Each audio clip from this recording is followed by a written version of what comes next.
Hey everybody, can you hear me? What's going on with her? Oh, we got a major lag. Major lag. Hold on. Yeah. We've got a major lag. Let me refresh this.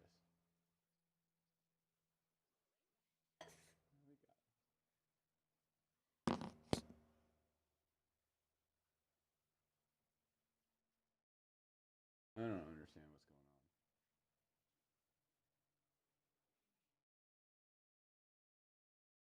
going on. Let's try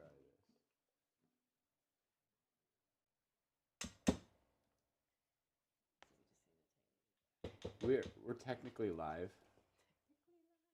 but it's like literally there's like this. There we go. Hey everybody, can you hear us? We had like a really weird lag going on. I don't understand. It was like 3 minutes behind. Still setting up our palettes. Yeah, funny. We try to do this so we can start earlier, and we start later. Well, it was. Mom. No, I was pulling a pizza out of the oven for our. You were momming. I was momming.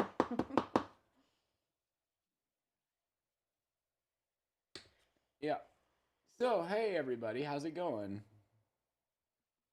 Paul has a cold, so he's got weird deep voice. How you doing? You need to put your microphone on so people can hear you. Yeah, it worked. I already tested. Yeah, I was momming, as Paul said. I was pulling a frozen pizza out of the oven for our son to eat. And I feel like I'm off screen. What's this happening? Well, it might be the camera needs to be adjusted. I don't know. Boy, that's a lot of colors on our palette. Hey, Marlene. How's your weather there? Did you get part of that big snowstorm that we heard went through recently? There you go. I got a paper towel. I'm good. Okay. I'm going to see if I can correct this camera a little bit. Oh, my owl is back there. Or our little on-air sign isn't on either. We are unprepared today. Did you buy me this palette? I did. Oh, nice. I Nice. mean, I didn't steal it. Good.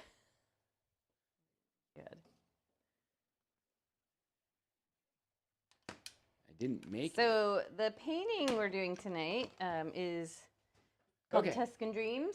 Boy, I feel like kind of like a bit of a unorganized mess. We're artists. That's how it goes. You can zoom in, Paul, on the painting. Let's do it. There we go. Yeah, move my phone out of the way. So yeah, Tuscan Dreams. And this I actually designed in our studio some years ago. And I've done a couple, maybe 3 Tuscany paintings. And I think this was my favorite out of all of them. Just I like the layout of it and having the villa be off to the side there. This is not the original one that was on your Wait, I gotta YouTube turn it thumbnail. on. Live chat, all messages. Okay, just want to make sure. Oh, you missed the snowstorm. Yeah. So yeah, this is not the one that it is the painting that's on the thumbnail, but not the exact painting. This is a redo, and this is one I taught the other night. So I don't know where the other one is. Do you know? Might be in my box at work. Let's have a look at our palette. So the only thing we use blue for is making green. So if you have green right out of the tube, like Paul and I went shopping. Let's move this. I want to grab some. We went art supply shopping on Sunday. We did. And happened to run into a huge sale at Blick. And let's see if I have the green. There it is. And we have these certain colors we like to have on hand. Oh, this one will come in handy. So this is pretty much the color that you will get if you do a mixture of these two and maybe even add a little brown to it. This is green oxide. We haven't used this in quite a while, but no, if I remember right, it's since everything was on sale, like some things were up to 70% off. I want to say we went ahead and grabbed one of these. a little bit translucent, kind of like Yeah, it's a little translucent. It's not umber. it's not as opaque as the green you'll get from mixing like phthalo blue and our craft yellow that we always use.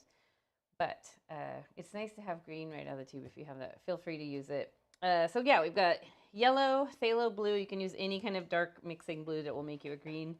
We've got yellow ochre or raw sienna.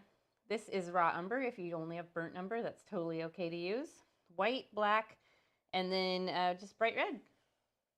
And we're using new palettes tonight. Yeah, so Paul got us these glass palettes that have a gray, they're painted gray on the underside, it looks like.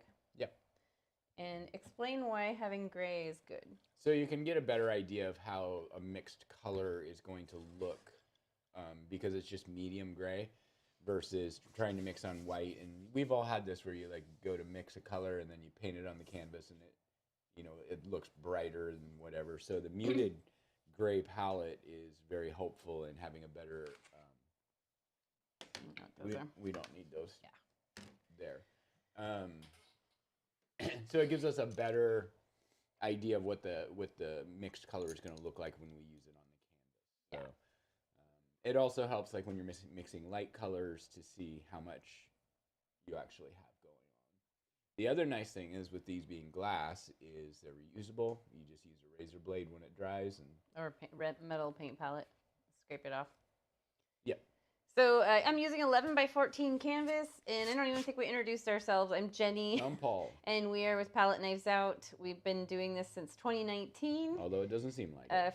I know, tonight does seem like formerly we were known as Go Box Art Crate, and we did a supply crate that was during COVID, so it was very helpful for people who still wanted to paint, but obviously couldn't really necessarily go out and do it. So yeah, we started that, and now we've just kind of morphed into, we tell you what supplies to buy, and we guide you through the painting step by step. You don't have to have any experience, knowledge, know-how, whatever.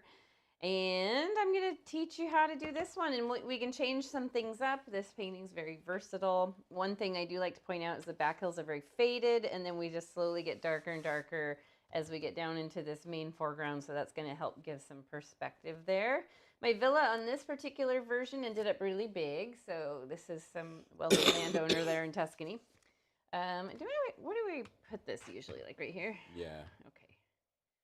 So let's do a toast. Let's Cheers to Thursday night painting. It's Thursday this week because we have a live class tomorrow night. Are we painting on Saturday too? No. I mean. Oh yeah, so Paul is doing a class on Saturday, a live stream Saturday. So we'll get that going and send out the notification. Yeah. Okay, so I'm using my biggest brush. Mine was already wet, but if yours is not, just dampen it in your water cup, blot it dry on your towel. And we're gonna actually start with white and just go ahead and dab a little white up here in the upper right corner, just sort of swishing it back and forth. Swish and swish and swish. Flick. And then I'll use the corner of my brush and pick up just a little bit, you see, just a tiny bit of the yellow ochre or raw sienna. Brush that in there too. This is how we're going to start creating our sky color. It's kind of a pastel gold. And you can alternate with going back to add some white. We're going to bring this down about just a little bit above halfway. It's a little more than a third because we overlap it a little bit with the hills. So you can determine how dark you want your sky to be. This is a very Jenny sky. It is. No, it doesn't have stars in it, so it definitely is not. No, but we can add fireflies. So I just sort of like to flip and flop my brush around, and that's how I get those deeper areas. If I tilt it up, you can really see it. This way is kind of bleached out a little bit, but if I tilt it up, you can see that just is giving the impression of clouds, or what I'm trying to do anyway. Keep adding a little more gold here and there. And here's the thing that's kind of cool. If you've got way too much, you can tap into some white and glaze over it. Somebody's trying to be a star. It's going to get... Go away. You're going to get stuck on my canvas. I got my palette knife out. There you go. Palette knives out. Oh, you just made it more stuck. Its wings are... Oh. Well, he's a goner. Sorry, buddy. Rip. They only live like 3 days anyway. Well, this could have been his first day of life. Might have been. Might have been his third day. So one of the things I like to do is, beyond just the wheat gold color, I like to add some yellow. So look at that. I just picked up a little bit of yellow. Dangerous. And I like this, adding some nice warmth in here. And again, I'm just sort of sweeping my brush back and forth, up and down, just different directions and trying not to over blend because I want those Would you like me to patchy. get you a little block of wood to tilt that a little bit? Oh, that would be good if you have one. Because I know it drives you nuts. I was trying not to say anything. You already had, so. Well, I said it just is bleached out. Okay, so now I'm going to be brave and take a tiny bit of red. Now, if you are worried about putting red right on the canvas, you can mix. Let's do a safe way of doing this. You can mix a little red and white Speaking of safe together. Maybe a little yellow in there. So you need a tiny bit more red. And that'll give you kind of a rosy, peachy color, and you can brush that in. And the cool thing is if you get too much, wash your brush, dry it off, and glaze over it with some white.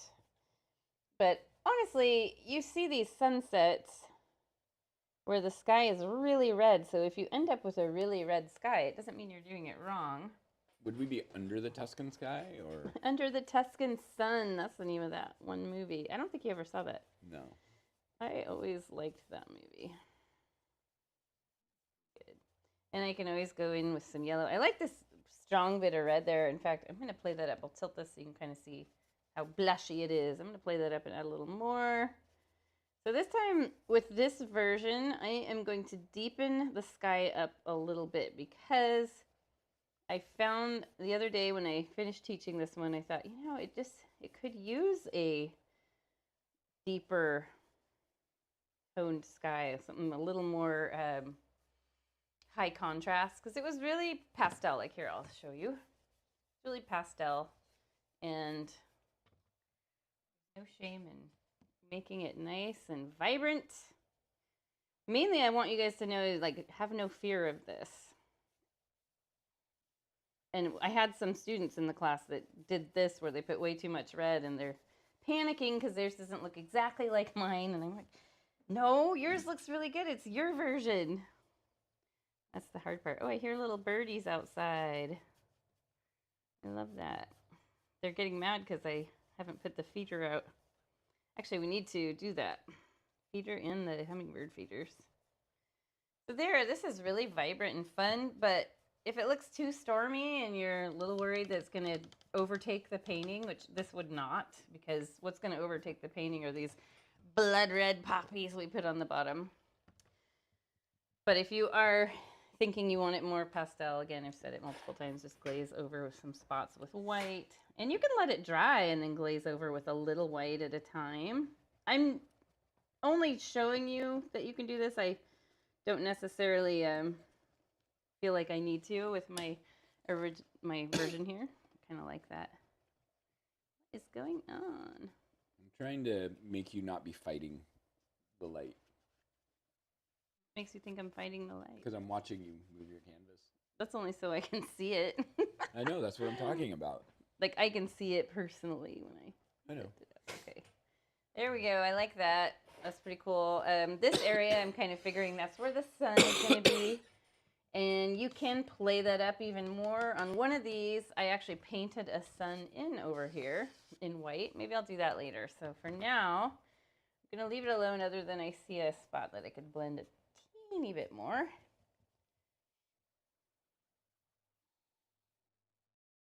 And our print club shipments are going out probably tomorrow. I actually was waiting for some certain papers to arrive for part of the packaging.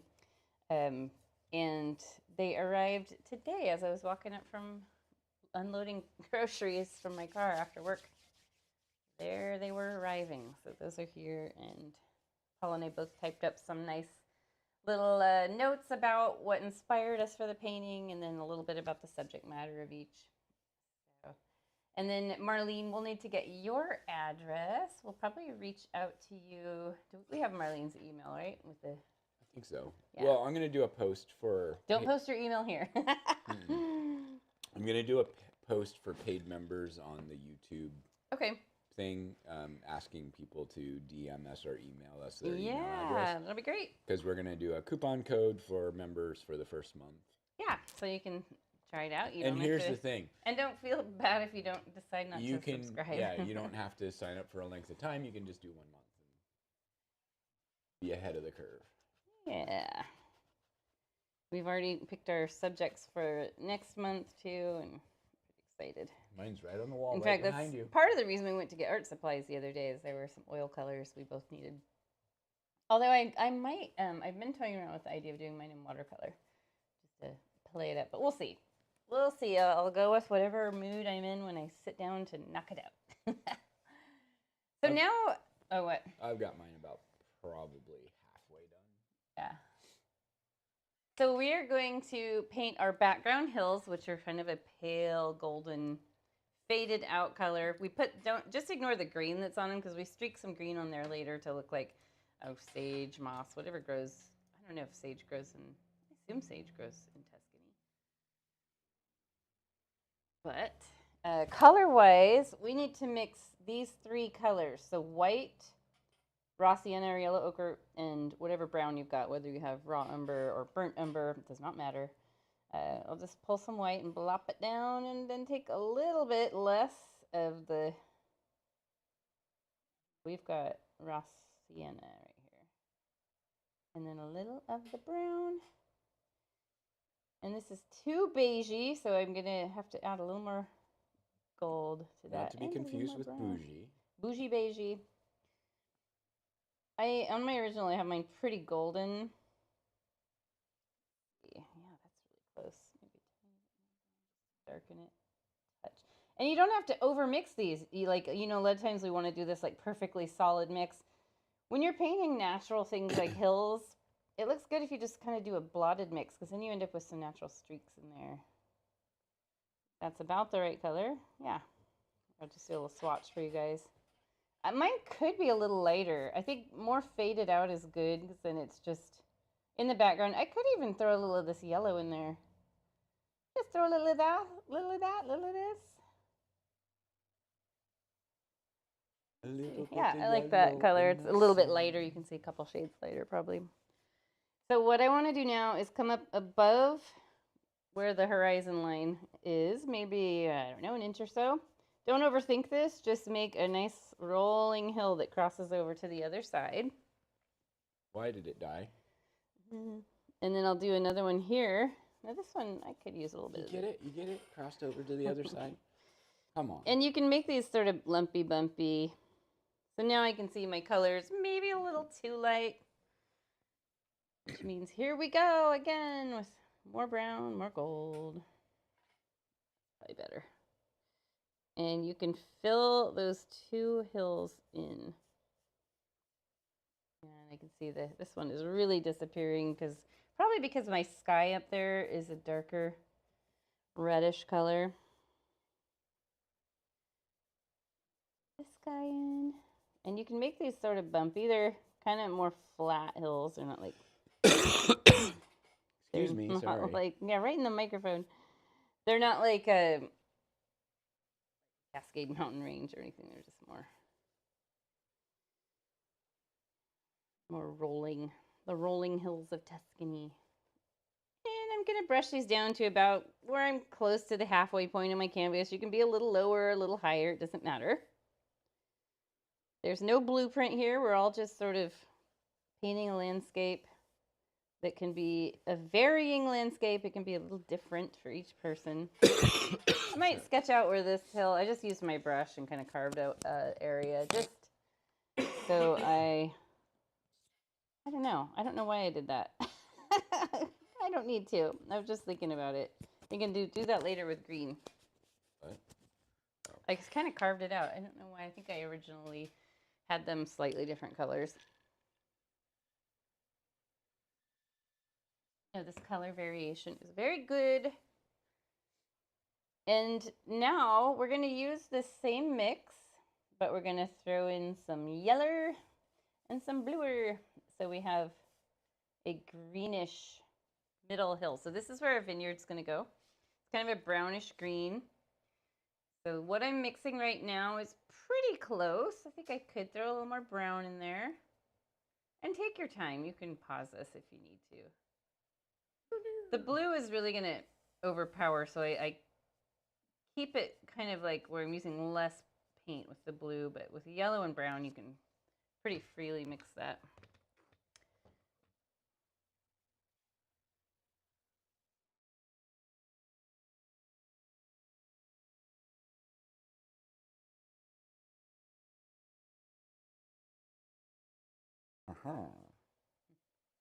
Yeah, so this you're going before I even said what to do. Oh, I'm sorry. I'm just looking at I know why you're doing that. It's so that you can like take all this time to detail. But I'm not a detail painter. So I'm going to come up somewhere from this line to this point. It can be right in the middle. It can be up down a little lower. And I'm just going to create, the vineyard sort of slopes like so. And you can go all the way across. And go ahead and start painting down a little bit.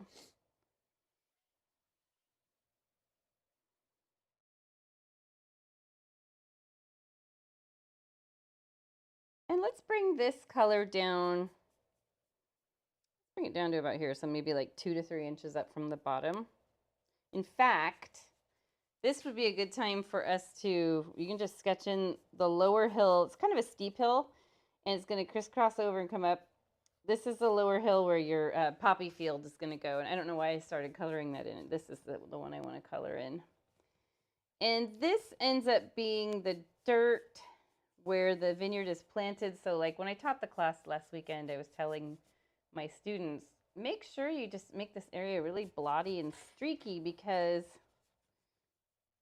you don't want like a perfectly smooth ground, because there's all kinds of stuff growing around there. Try to weed the fields out with the grapes, but you know, there's all kinds of stuff that's going to grow in there. There's dirt spots that are sort of tilled up and rocks. So don't make it perfectly smooth. And you can even dab some brown here and there. Keep the brown on the lighter side, like kind of blend it in a little bit, because our vineyard rows that we plant are going to actually start off brown. And this is a spot I will give a second coat of paint in a little bit. We'll want it to dry first. And let's talk about how everyone's February was. We have not live streamed since January, probably, right? That's correct. Yeah, so the first 2 weekends of February, when we normally would be live streaming, we had a King Lear going on at our theater that we're on the board for, which meant Paul and I needed to be there for every single show. I was running the wine bar and concessions, and Paul was kind of a little bit of everything. I was manager. I was technically the house manager for this He one. was kind of there for tech support, lighting, that kind of thing. And actually, a lot of moral support. Paul got a lot of hugs. I have cemented myself as Papa. So younger people coming in, having, you know, just kind of a crash out a little bit. Yeah. Because of different things going on in their Just lives, life, coupled with the show, which is high stress. He was the team hugger. I don't know. I'd look over and there's someone else hugging Paul. I don't know, though, because, like, if Riley had been there. Riley's a good team hugger, too, yeah. You and Riley together, you could start a hugging club. We could. So, yeah, that first 2 weekends of February were filled with that, plus working full-time. So it was a challenge. We and our birthdays were right in there as well. We both turned 1 year older. And my birthday is February. That's amazing how that works. We didn't turn 2 years older. I'm kind of shocked. My birthday is February 9th, and Paul's was the 13th. And mine was a Monday, and yours was a Friday the 13th. Yeah, and I worked. And I woke up the morning of my birthday. It was my day off. It was my first day off. And so it was like my Saturday. And I had a terrible sore throat and a cold. Ended up with a cold. Actually, when I went to bed, I had the sore throat, and then ended up the next morning, I was like, I know I've got a full-blown cold. So I had to cancel my birthday plans, which was to go out to dinner with some friends, and we did that last night. We did that last night. Yeah, we did that last night instead. Now Paul has a cold. Well, I had the same cold during our birthday week too. Yeah. The same one you had. Yeah. The only reason I'm not painting right now is I'm just letting you guys catch up a little bit. I know some of you guys are painting and some aren't. As did most of our cast. Yes, the whole cast got it, and they all gave it to us. So I'm going to paint the lower hill now, which is really a pure green. So it's yellow and blue, more yellow than blue. And let's throw in some other natural colors in there, because this is really vibrant. This is a little too Kelly green to be in the lower field and look right. So I'm going to throw in some brown. Thanks, Marlene. And maybe some yellow ochre. Oh, yeah, thank you. So, yeah, you can see, like, the color I made now it's a little bit darker version of that. It's okay if you end up with some teal spots in there. A lot of this gets covered up. It becomes a poppy field. And, you know, I'm going to actually bring this up to here and have it cross down like that, because this creates a nice little area to put the villa. And, yeah. So, yeah, we had a little bit crazy month, because a lot of that, once the show's over, it's not completely over. There's a lot of cleanup to do, a resetting of stuff, cast party, that kind of thing. So that's why we're having our first live stream so late in the month. One of these days, we're going to get people trained to do what we do. Yeah, one of these days. One of these days. And, yeah, we just had a really busy month with Valentine's Day in there too. We don't really celebrate Valentine's Day because our birthday is just kind of... Yeah, right. We don't. It's a trap. It's not. I'm streaking some raw Sienna in there. We have, you know, our birthdays are right there. It just feels like too much all at once. So we both are kind of like, it's a Hallmark holiday. That being said, I love getting some flowers or something, like everybody else is. I feel peer pressure. And, the restaurant was really busy. Super busy. It was weird because the lunch, which is what I worked, the brunch and lunch was way busier than the nighttime. I was really intrigued by that. Like, we looked at the sales numbers, and the sales during the day were a lot higher. When I was a kid, my mom owned a florist shop. And so when I was in high school, I was always working on Valentine's Day. Delivering I got to take the day off from school and deliver flowers all day. So you guys can just keep this with a pretty thin coat, because we do come back in later. We blot a whole nother area down here. It's really just this top little wedge that shows. And then I feel like as these are drying, they could use maybe a little bit darker paint, or just some contrast in general, because they're pretty light. And a lot of that was mixing with the wet paint underneath. And then a lot of it was me being like, I want to make it lighter. I felt like it was too dark. So yeah, we're in the last week of the month. We are cramming in 2 live streams. And hopefully next month we don't have anything much going on. What do you think? No, we don't have any shows, which is great. The shows are fun, but yeah, they're a lot. Oh yeah, what would you like to paint for March? Think about St. Patrick's Day, and you want to do an old rugged castle? I know you've done that a lot. Resurrect the old pint and fiddle painting. Oh, that would be fun. I don't know about that. That one was... I can't believe you taught that. How many students did you have in that class? It was like quite a few, our actually. First year of business of 2011, 2012. It was 2012. Because we started in October 2011, so it would have been 2012. I think I had Matt and Marissa in that one. Nice. So my paint's still a tiny bit wet. I do think I could attempt to put a second coat, or a little bit darker. I'm not talking about a full solid second coat on these back hills, but I might take and mix brown and gold together. So brown, the raw umber, and yellow ochre, raw sienna for me. And yeah, if I just brush a little bit of that on and don't even worry about doing an exact replica, sorry, an exact solid coat, just get some streaks in there just to darken it up and make it look less smooth. Like mine was looking a little too smooth.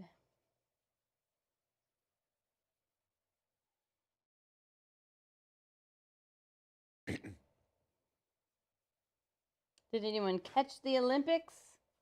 We Greta and I got into this show, which came out several years ago, called Yellow Jackets. Some of you guys maybe have seen it.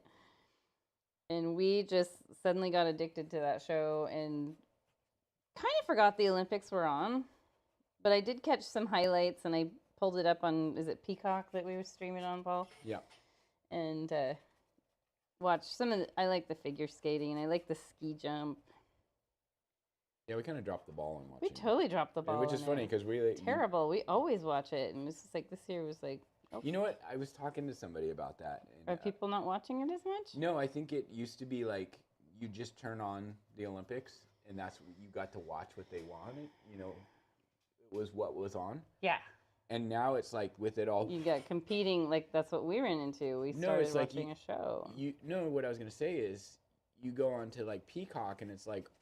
You can watch any of the events anytime you want. So there's no, like, FOMO. Yeah, you're right. Whereas before, like, when we were young, it's like, oh, figure skating's on tonight. Better watch it. Yeah. Okay. So I got a little extra paint up here. I'm liking the way that looks. I feel like that's about where I want it to be. Look at that difference when I tilt it. You guys can really see that, Paul? And now I'm going to sort of do the same thing with this middle hill. Doesn't even have to be the exact same color. I don't want you to stress or worry about that. Just pick up some kind of greenish and dab it on there. Think about this like this is the dirt base. Dirt base for the vineyard. So any of these natural colors that you want to use, basically you can just about use anything but red. Red is for the poppies down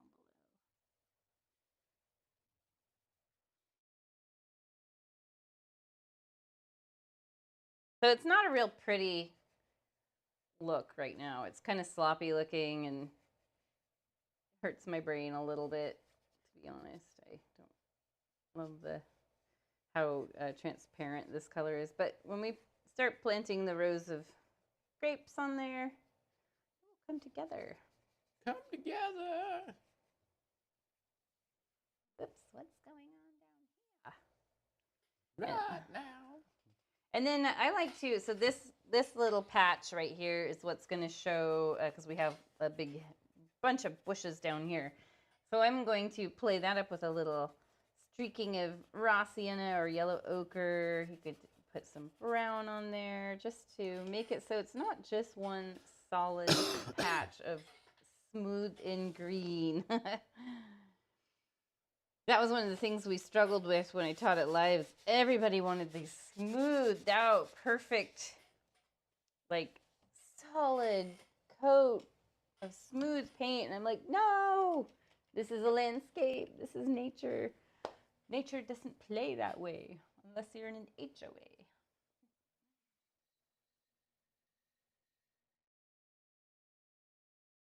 So right now, I really need most of this to dry a little bit. We are going to do the hedgy section here in a bit. But I think now's a good time, while this is all dry up here, to paint in a sun. Somehow I have two of the same size brush. So I'm going to use probably my number 8 and just white. And you can paint a nice little circle and do it that way.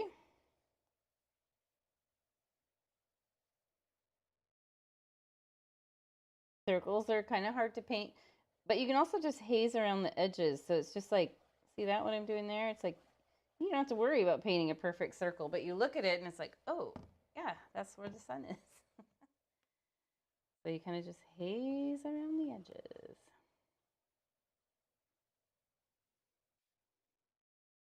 The hazy shade in the winter. Now, before all my palette colors dry, let's get some green put in up here, and I'll show you the original. So you see how I kind of scribbled it in little like fuzzy caterpillar shapes, just to indicate that, yeah, there's scrub growing up there. Whatever it is, it's up there. And I want to use my number 8 brush, the one I just used for the sun. Might be too wet up here. We'll see. We'll see if I need to wait a bit. But I might just grab some of this green. Yeah, it's kind of peeling away my layer I just put on. So I'm going to wait because that won't look super pretty. But you can see basically what I'm going to be trying to do. So we are going to switch gears. And we'll grab our big brush.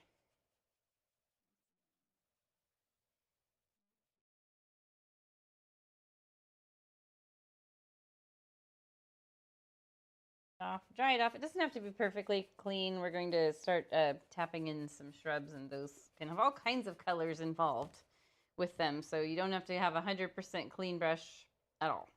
And I think what I want to do is just mix a different shade of green than what I've got going on here. So I feel like for me, I'm going to mix the 2 yellows together. And then take the tiniest, use the corner of your brush, pick up the tiniest bit of blue, because the blue will overpower it right quick. Let's see what that looks like. So yeah, you just want it to be a slightly different shade. And I'm just going to, because we are going to detail this out later with smaller brushes. I could almost just use the 2 yellows because this green is still a little wet, so I think it's good. So just kind of plot out where your big shrubby hedge area is going to be. And then we're just going to do a strip of it because this whole area becomes poppy field later. So there's no need to paint down there right now. Just be wasting paint and time. Your valuable time. And as you're doing this, you might lift some paint off from underneath. And I can really see that with mine. Let me just hold that up. You see that? Where you see the lighter, like right there, you see the lighter streaks. That's just my brush is lifting some of the paint underneath. And this is exactly what happened the other day when I taught this class live. But it's okay because we're just sort of blueprinting this on.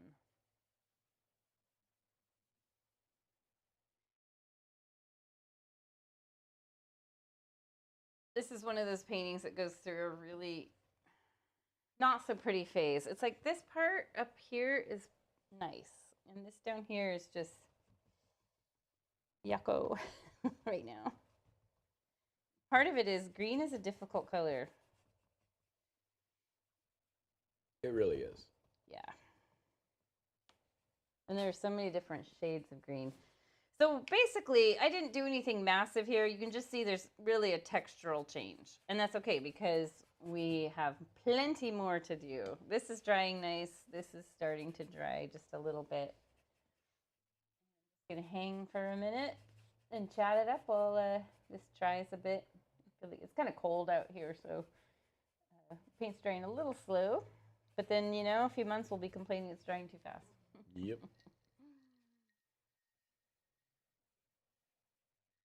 We've had pretty nice weather here in Oregon this week. It's been sunny and kind of partly sunny, partly cloudy. I wore shorts today. Yeah, how's the warehouse been temp-wise? I mean, it's 64. We have at work, we have a covered patio that's covered with, you've seen it, they're like it's like a plastic sheeting. Yeah. That's part canvas, part plastic, clear plastic, and vinyl. And they put those down when it's rainy, and we put the heaters on in there, and it still stays pretty cold out there on a rainy day.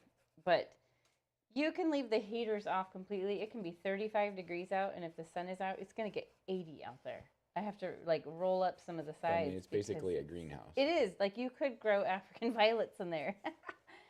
Real moisture-loving plants and heat and moisture-loving plants. So yeah, that's a difficult thing to regulate there. I think I was telling you about that last weekend when you came in. Yeah. Oh, yeah. How that is. I think I'm ready to put some green up in here. I think it's dried enough. And this color you were just using down there is perfect. Pretty much whatever kind of green you've got on your palette, as long as it's not like you don't want this Kellyish teal green up here. You want it to be sort of pastel. But yeah, I feel like the paint is almost too wet still, but it's okay. We're kind of getting a little bit of paint sticking here. Mixing yellow, blue, and some of the gold. And yeah, just think of this as texture, color. You don't have to like plan out where you put it. It's not like it's not planned. There's no HOA up there. Wild Tuscany. That's a place I've always wanted to go. So Paul, let's put it on our bucket list. Yeah.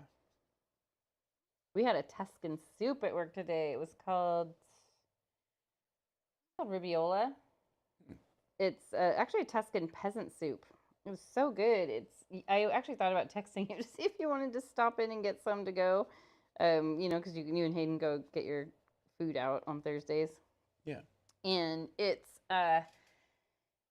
so let's see. It's kind of a light tomato base, like think minestrone soup. That kind of base, that kind of broth. And it has cannellini beans, cabbage, carrots, celery, onions. It has bread in it, like just little pieces of bread torn up. But it's not enough bread that it like makes your soup super thick. Right. That it felt like, gosh, this is like really healthy, lots of veggies, and very tasty. Quit going ahead. I'm not going Stop ahead. it. I'm going to I pinch thought that's you. what you were doing. No, I'm going to pinch you. I was putting green up here. Oh. I have to stop him because he'll go too crazy with his painting. I'm not, though. So what Paul is doing now is planting his vineyard. Kind of. And I'm going to teach us how to do that. I'm going to grab a piece of paper because there's something I want to demonstrate.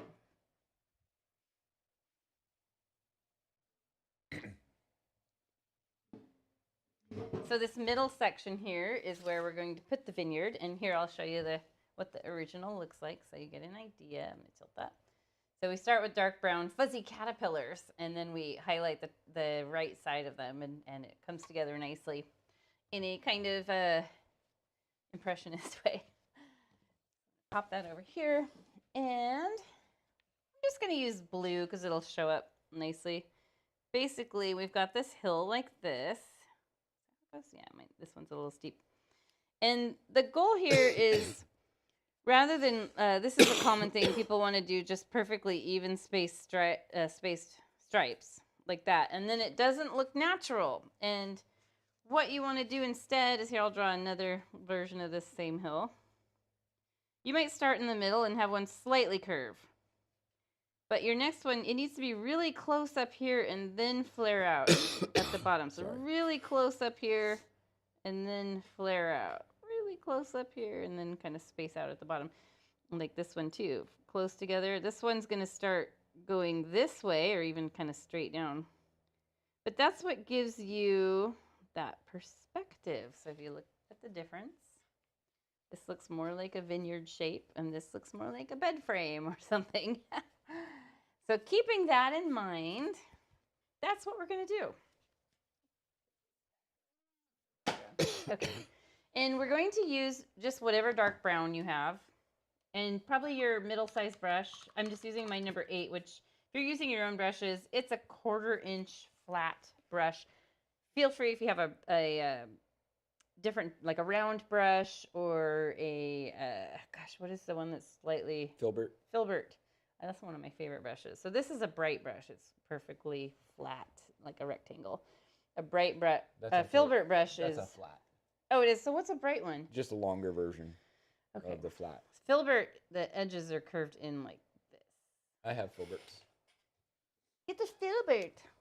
Wonder why they called it a filbert. Don't know. I'm sure we could Google it. But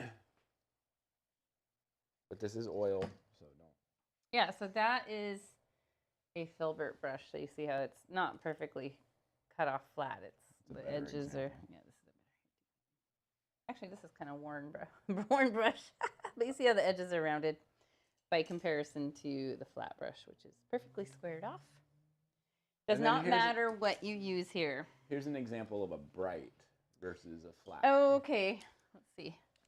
Yeah, so here's a flat brush, which is like the one I've been using, and then this is a bright, so it's a lot longer bristles. Wait a minute, look, the autofocus is freaking out a little bit. Because your hands are all I'm over. going to zoom in just a tad so we can plant our vineyard. Go ahead and take your brush and, oh, there's Daniel. Hello, Daniel. Technically still at work. Okay. So I'm going to take my raw umber. I think and I'll start right in the middle. And we don't want to do a straight down line. We want to have it be slightly curved just so we kind of start that. And when I said fuzzy caterpillar, that's literally what kind of helps you visualize it. So you're not like painting perfectly straight lines. And it's totally awesome if you make this tighter up here and then like see how I'm getting, the vineyard's getting a little thicker and wider down this way. Because in perspective, that's how it would be. So this next one is going to be really close up here. And then as you get down towards here, you can see it's a wedge shape. It's like the space in between flares out. My brown it feels kind of light. I'm going to mix a teeny bit of black with it. Well, that brown is very translucent. Yeah, it always feels has like a different brown than I used the other night, but it was in the box, so it's got to be the same one. It's the same bottle. Okay, so tight up here. Yeah, I like having a tiny bit of black mixed in it.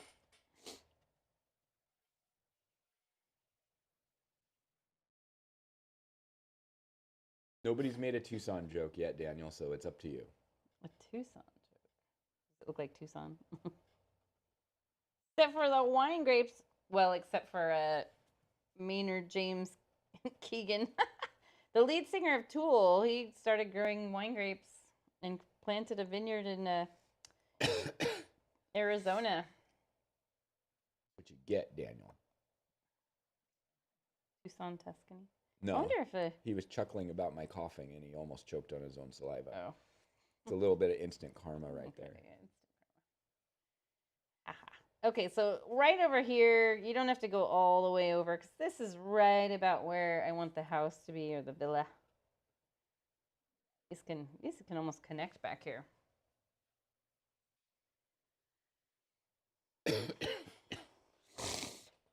Oh, that was sorry.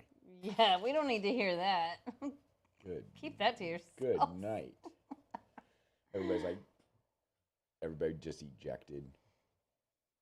Gross. Maybe you should turn your microphone off. I can take it off. So this one I'm going to start moving this way. So your space is gonna be broadening over here. And don't worry if these aren't perfectly straight. I mean, maybe people were drinking when they planted them. Well, on the hillsides, it's not like they're running like precision equipment. Someone told us this looks like Dundee. Minville. No, someone said Dundee. Well, I could see that too. So yeah, my vineyard here is going to start going this away, and then they run out of room.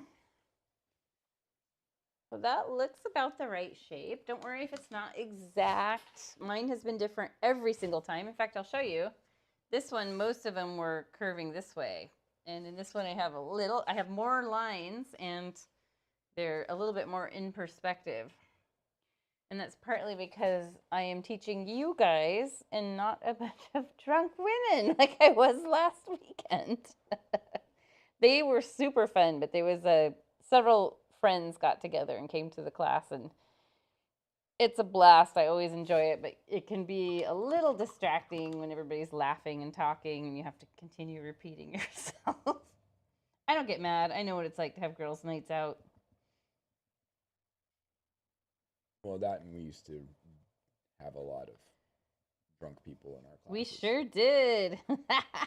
That changed. We were making wine house out of everyone in Oregon from 2011 on through 2021.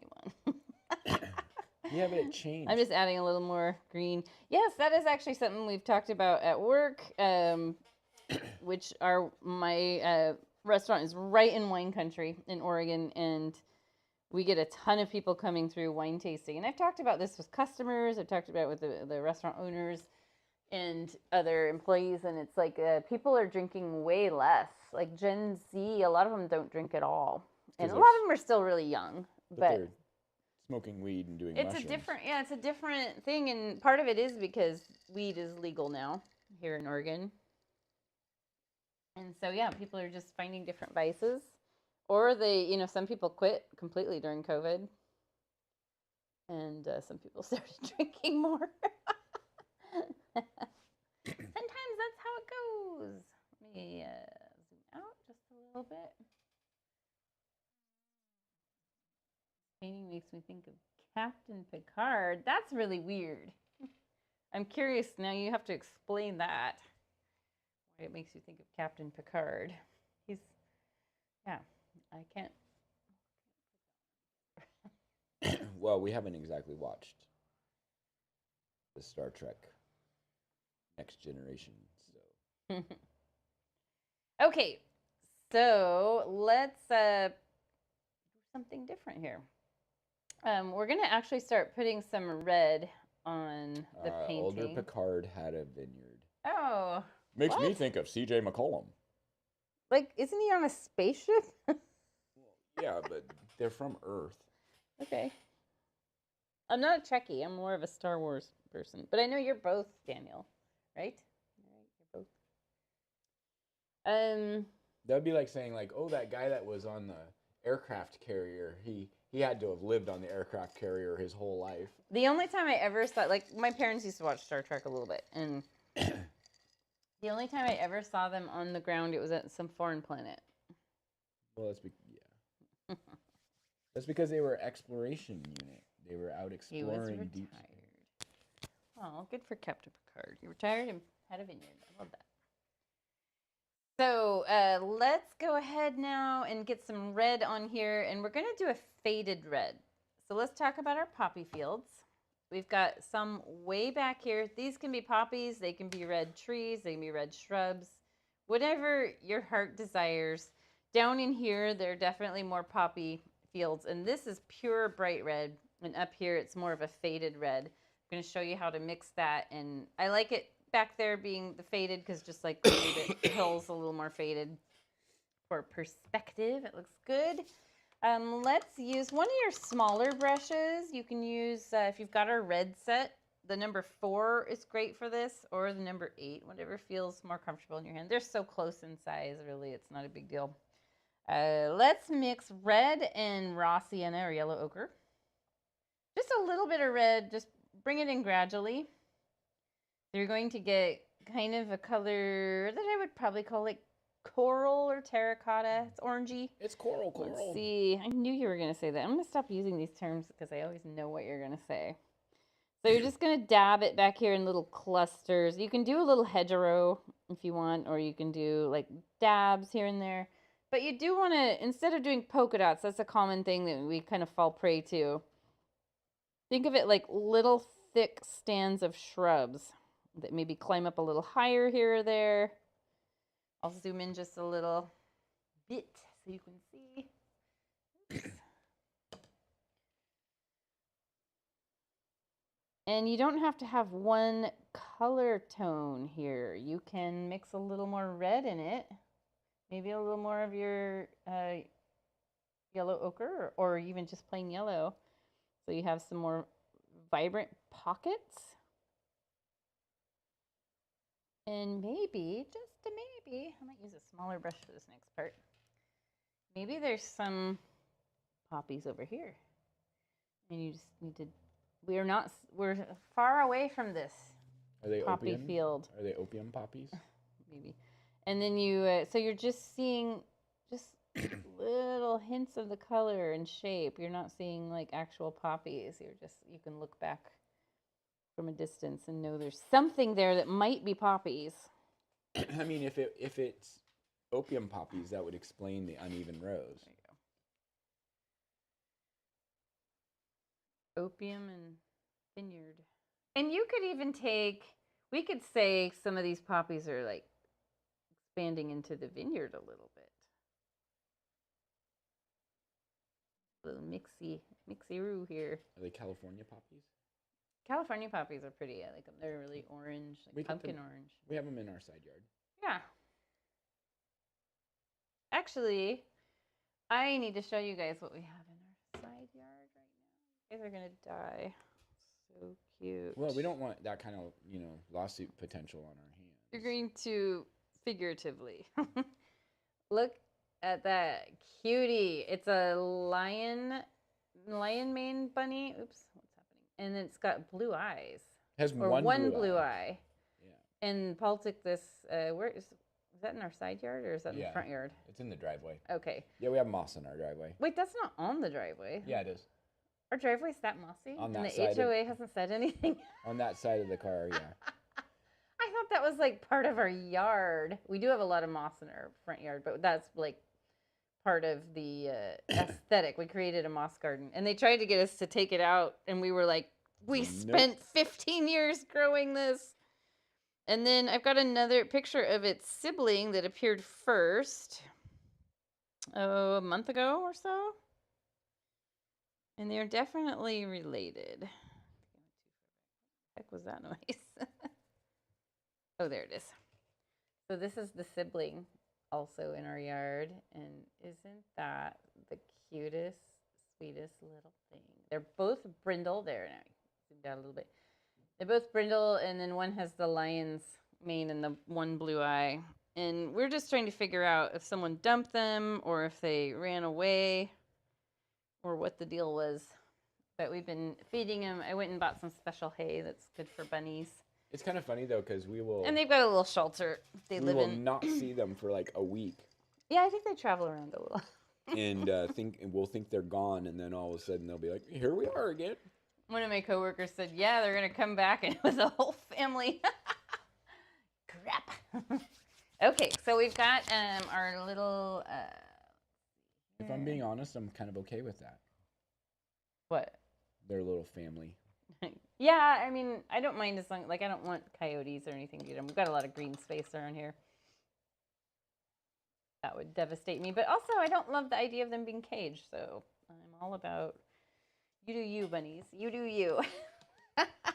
As I understand it, somebody would... Sorry. Take your microphone off. Somebody was telling me, though, that native rabbits can censored. actually carry bacteria or diseases that is not good for domesticated rabbits. Oh, interesting. Like, it doesn't necessarily hurt the native ones, but it hurts the domesticated. Well, these ones are somewhat domesticated because they'll take carrots right out of my hand. I'll just, like, hold it out. They come right up and just, like, super calmly just take it right out of my hand. Don't run away. They just stand there next to me and eat it. One does.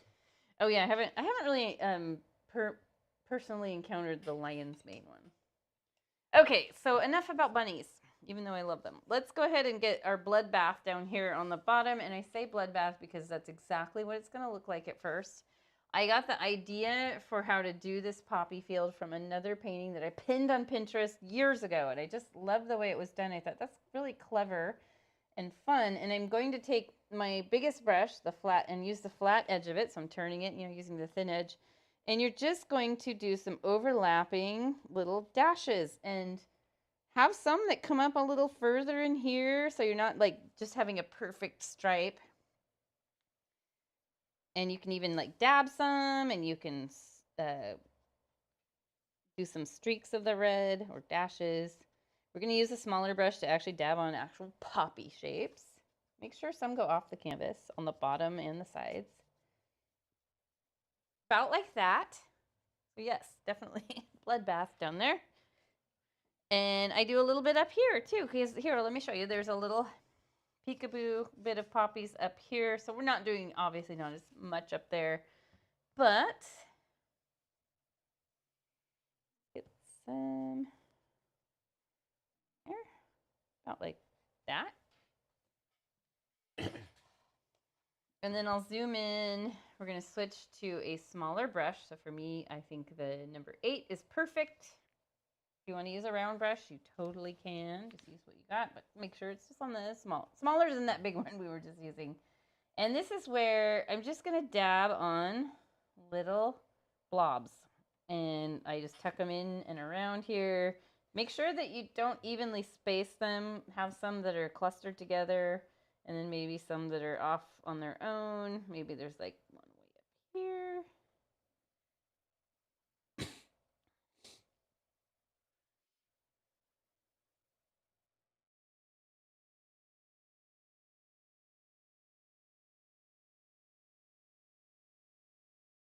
As many of these as you like. Later on, they're going to have little black centers, so they become poppies. Right now, they just look like amoebas, little red amoebas.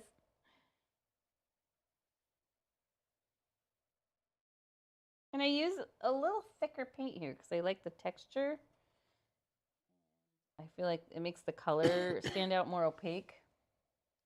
And here you can see I'm kind of starting to evenly space those, so I'll force myself to put some that are real tight together.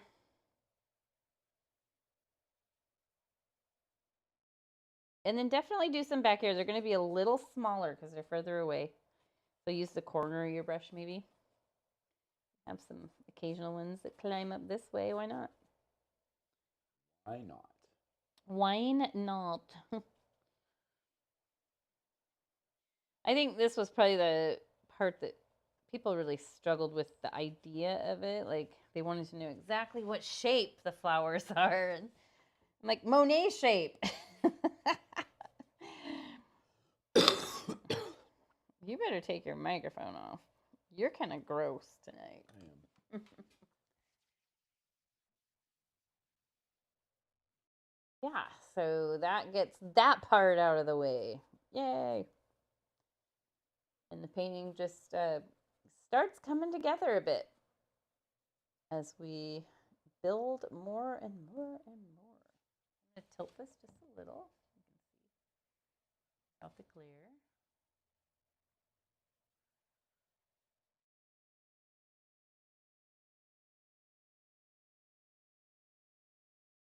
Is it time for round 2? Yeah. Is indeed. There's, you can see later on they get the black dots, but same concept. Lots of little blobs in red. Oink.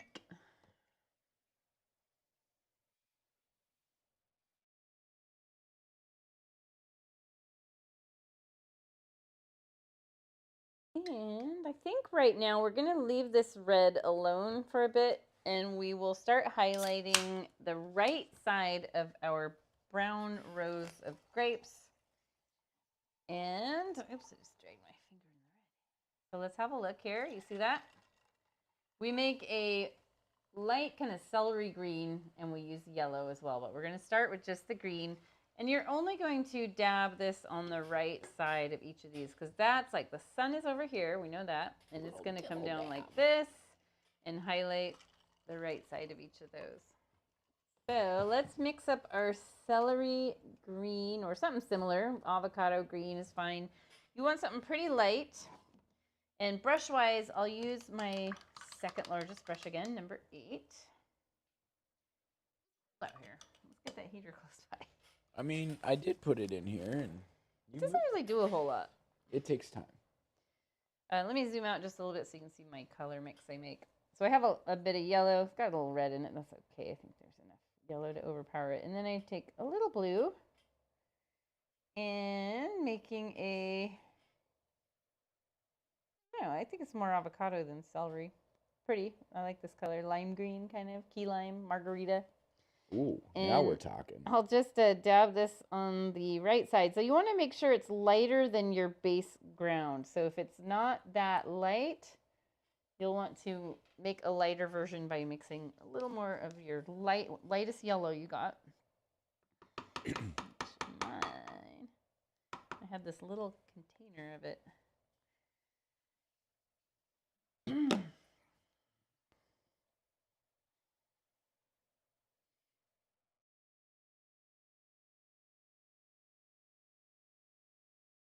dab along here. This isn't going to be a super in-your-face highlight for most of us. When we put the bits of yellow on there, that's going to stand out Came nicely. so close to washing my brush in my beverage. I like this.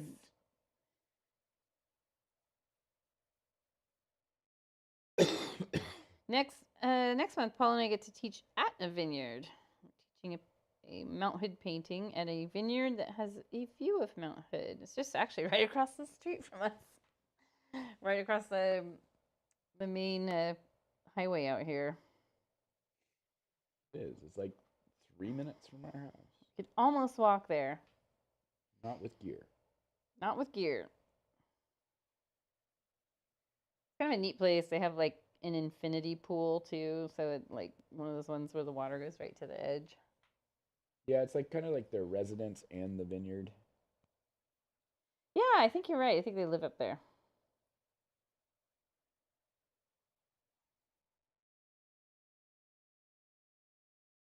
People with money in Oregon, when they retire, they build vineyards. Because then they don't have to, you know what? Then they don't have to pay property taxes. I don't think they buy their own grapes, though. I think, well, so Barking Frog is right across the driveway, like from them. And one of them bought grapes from the other, I think. One grew the grapes, and I can't remember who. Barking Frog makes the wine. Mm-hmm. And Blakesley sells the...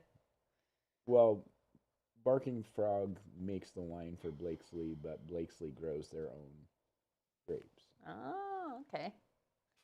I love that, how that works out. Now, if you want to put some of this kind of light key lime green up in here, you totally can. I did not on the original, but it's a nice highlight color. As long as you don't overdo it, because it can become a bit too much. And if that becomes the case, like here I've got a lot right here. What I would probably do in that case is maybe take a tiny bit of my raw sienna. Tone it down, because that's going to be a good toning color. So I'm having a hard time right now getting off the idea that growing up there were carpet frogs and barking spiders, right? What? You don't know about this? Okay, explain. Well, that's what we used to call farts. Yes, that's So what then I I'm thought you were talking about. So then I'm thinking about Barking Frog. Barking Frog Winery. No? That's the one that they have a tasting room right in Old Town Sherwood. They're like not open very much. That's what I thought. All right, so we'll leave that alone for right now, and we'll put some bright yellow pieces in here in just a bit as a kind of an ultra highlight. But right now what I want to do is I want to get some dark green foliage in here, and let me show you on the OG painting. You can see it right in there, speckled in there. It's darker than that, but not a whole lot, a couple shades maybe. So 3 colors to mix together. You could even do 4 colors. We want to mix blue and yellow to get our base green. Now that's going to be really close to this teal color. And then to tone it down and darken it, you can add some brown. If you want to tone it down in a different way, along with the brown, you can add some of the yellow ochre or raw sienna. So let's do a little blue, a little yellow, probably equal parts. Now this is nice and dark, and it's darker, but that's way too teal. So that's where the brown will come into play. Even the yellow ochre is a good one. Just to make it chill out. Because it is really vibrant. There, so that's a great color. So it's got that little bit of brownish in it. And I'm just dabbing this real close together. You can use a bigger brush if you want. But I'm just creating a hedge. It can come down and touch into your red. And in fact, if the red mixes with this, it makes a really nice color. So see that, where I kind of pulled the red in there? Let's see. Zoom in. Right here, where the red is kind of pulled up in there. It's okay if that mixes.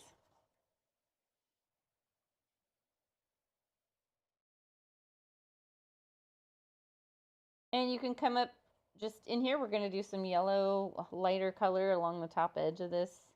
This is our deeper, the deeper patches. And this wild yeah, here's where I got a little red mixed in there.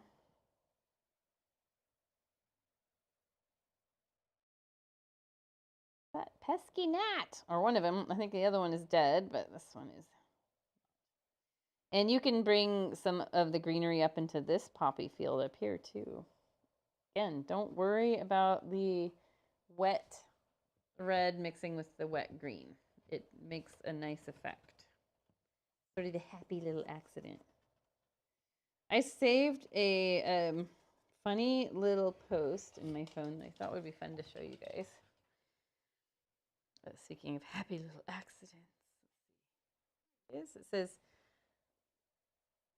no mistakes, only side quests. I love that.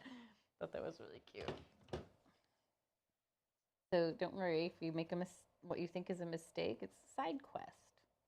Just means we're bringing the poppy red up in here, and it makes a nice color.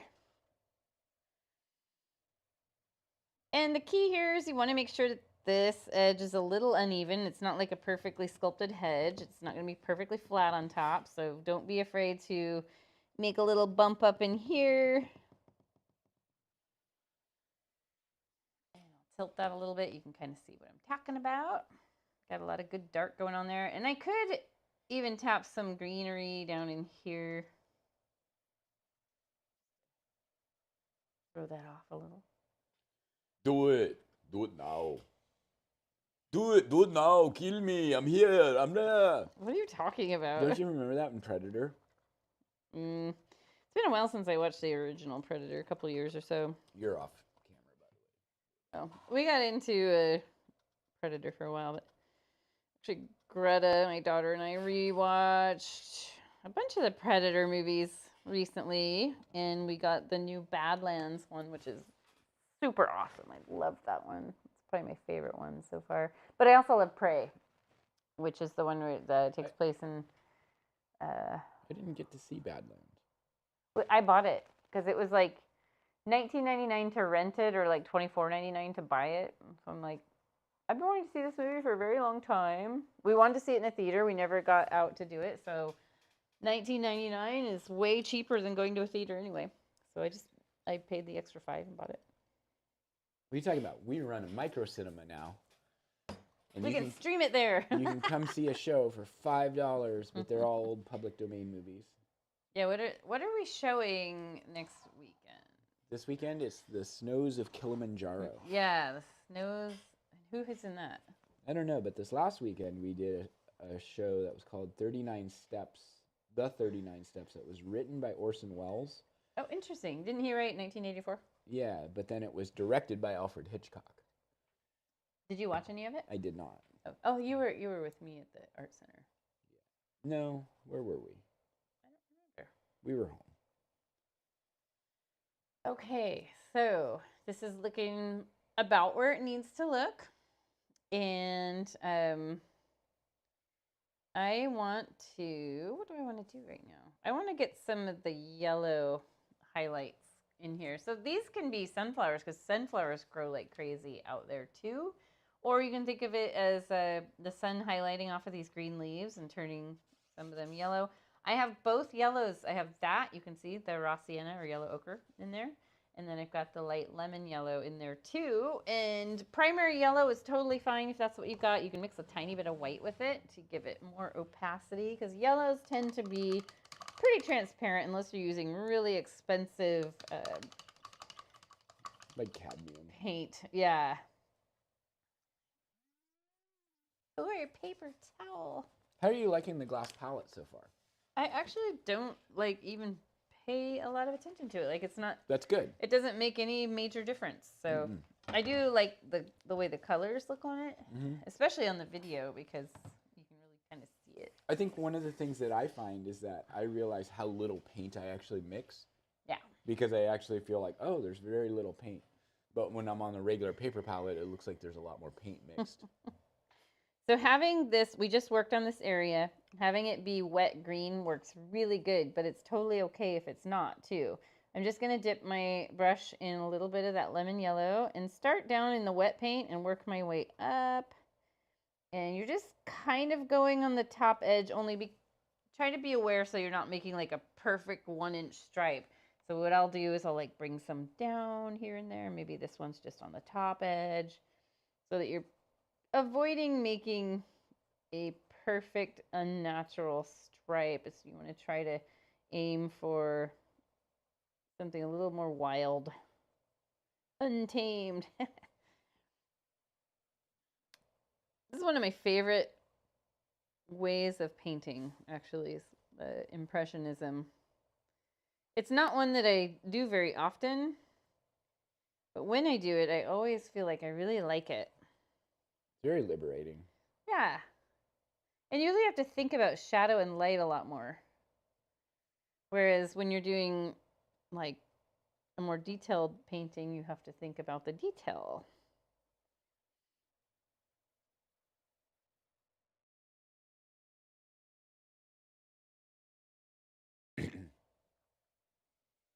Every time you say detail, I think time to detail. I knew you were struggling to not say it. I knew it the second it ended up out of my mouth.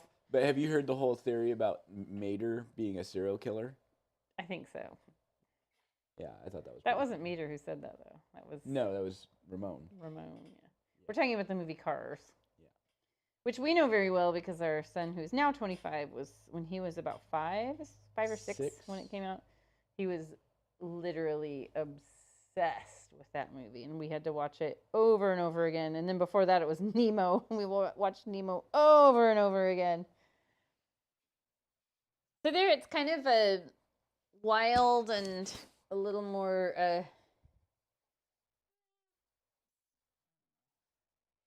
So the whole thing with Cattywampus. Mater being a serial killer is they talk about how they haven't had any visitors in years and years, and Mater's junkyard is the first thing that you encounter going into town, and it's full of car parts. Which, because the cars are humanized, they're body parts. Yeah. Okay, now let's get yellow on our vineyard rose. So let me show you the original so you can see what I'm talking about. And I did not go, so remember with the green, we went along each area. This one with the yellow, we're just doing like a little spot here, a little spot there, one further down, and try not to make them perfectly spaced apart. This is hard. Takes a little extra thinking. Try not to make them perfectly spaced apart, because what I did see last week, I had to turn some people away from doing this, is they were doing dots like this. And that is not what you want to do, because that's going to look like lights on the vineyard.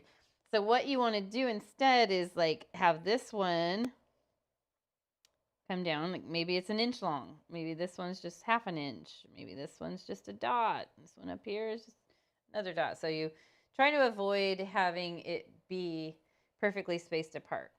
Now in showing you that, mine ended up kind of perfectly spaced apart. I'm going to use my number 4 brush. So if you guys have this red brush set, this one's a little bit smaller. This is more like 1/8 of an inch. But just a smaller brush, whatever you got, and just go along the edge of that green or on top of the green even. Try not to plan it out. Just tap little dots in here and there. Give it a little tippy tap. Shut up. My gosh. You are so predictable. Everything I say, I know what you're going to say next. Is that bad? It's just because I have ADHD and that's what we do.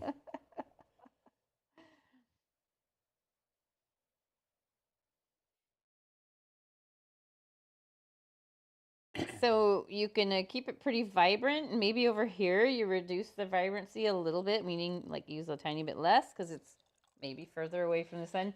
It's up to you. You could make each row have some vibrant yellow. I think I skipped one. I did. I missed this guy.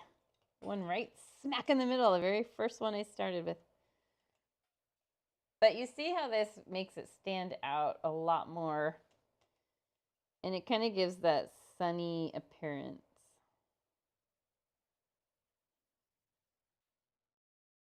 Dappling. We call this dappling.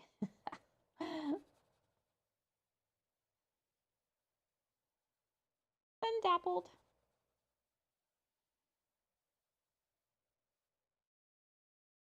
I think the hardest part is trying not to evenly space things. There we go. That's about all I need to do. No need to paint grapes. The Grapes of Wrath. We can't see them. Did you ever read the Grapes of Wrath? No. We had to read it in humanities class, junior year of high school. Actually, it was a really good book, but very depressing because it Not as bad takes as place the during the Pearl. Depression. Did you ever guys read the Pearl? Mm-hmm. Like the little kids Sophomore got year. his head blown off because they were fighting. You know, like people were. I don't remember. Like he was in that. He was in the backpack. Like he was a little baby, and he was in like he got shot in the head by the people that were trying to. Gosh, that's awful. I remember the baby gets bit by a scorpion. That baby, what the heck? That's the whole reason they travel, because they're gonna go pay for medical care, and he found that giant pearl. Yeah, that is what in the world with these tragedies. And we read another one that was about like a train ride to Auschwitz, like the train that. I didn't read anything. I can't remember what it was called. Oh, I want to throw some of the yellow ochre down there too, in this area, which I completely forgot. We went right up to the vineyard, and like I just mentioned it down here and totally forgot. I think the author's name was Eli Wiesel. Dab some of that in there. I'm gonna look it up. Okay. Now this you don't have to use as much of. I mean, went back to my number 8 brush because it's a bigger area, and just to kind of.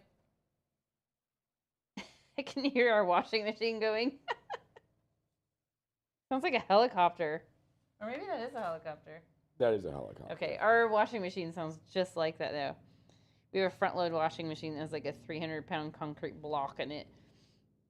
And it gets going, it sounds like a helicopter. And I just put a load in right before we came out here. Okay, so the book was called Night. It came out in 1960. Oh. Never heard of that. And I was right. N-I-G-H-T? Yeah.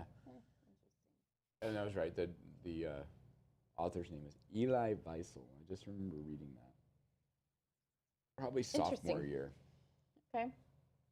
So I'm just looking while I'm just sitting here and looking at my painting on a giant monitor in front of me, and I realized you could put some faded out poppy fields if you want, only if you want to, way up here. And you want to use, like we were using kind of the terracotta color, which was your gold, raw sienna or yellow ochre mixed with a little red. Got this whole space. We could have some up here. Why not? I am going to put my villa in there in a second, so I'm not going to put too much red there.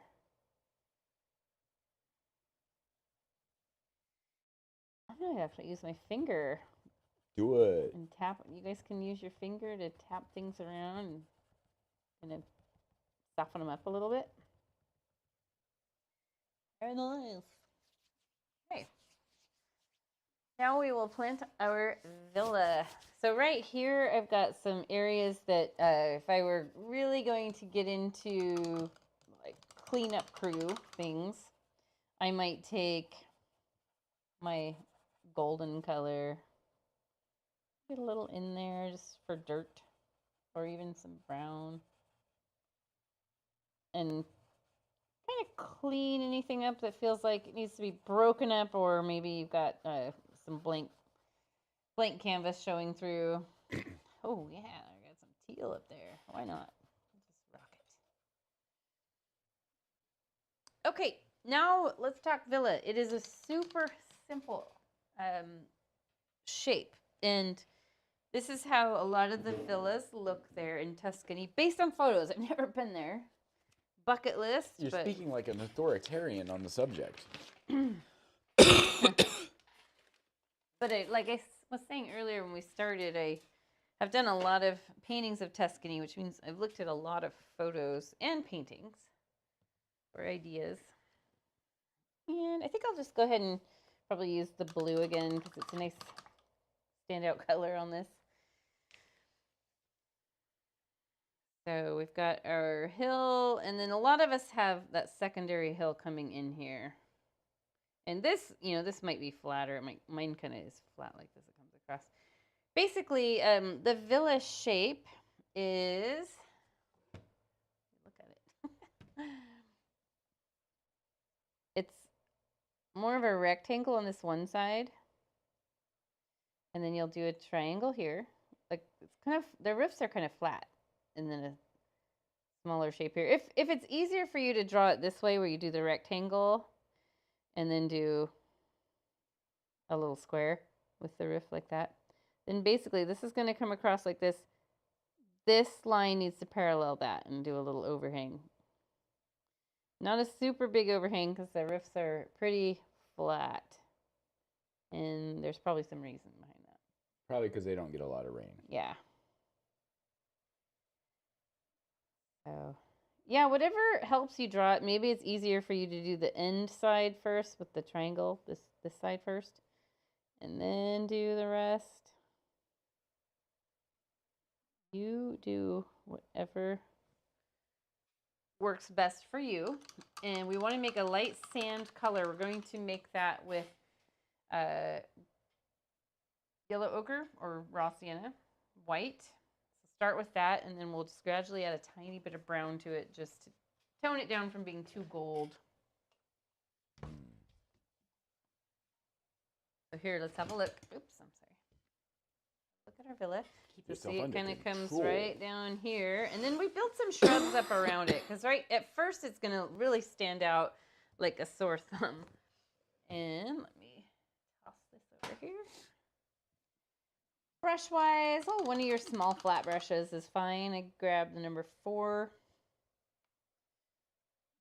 Make sand color. This starts off as kind of a beige. Very similar to what we did in the sky. The white in there is going to help add opacity, so it will really cover what's going on behind it, all the greenery and stuff. And then the brown is kind of nice just to mute it down a little bit. And let me put my reading glasses on. I realize they've been sitting on my head and I haven't been wearing them. So I'm going to do a long rectangle here. Just bring it all the way down. In fact, just paint down. It looks funny at first, but we have to draw some hedges and stuff. Some shrubs around the house. I know it looks funny right now.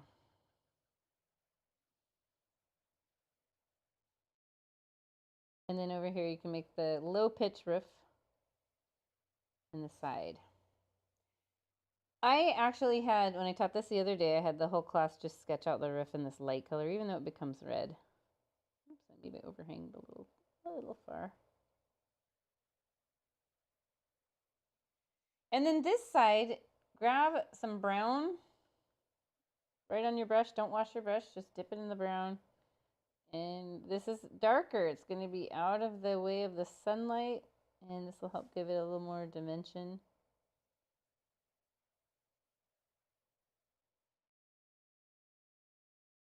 See that on my original here. See how that's a lot darker. Come original, you gotta come original. And I might have to, when that dries, I might have to come in with a little more brown because. Did I get you on that one?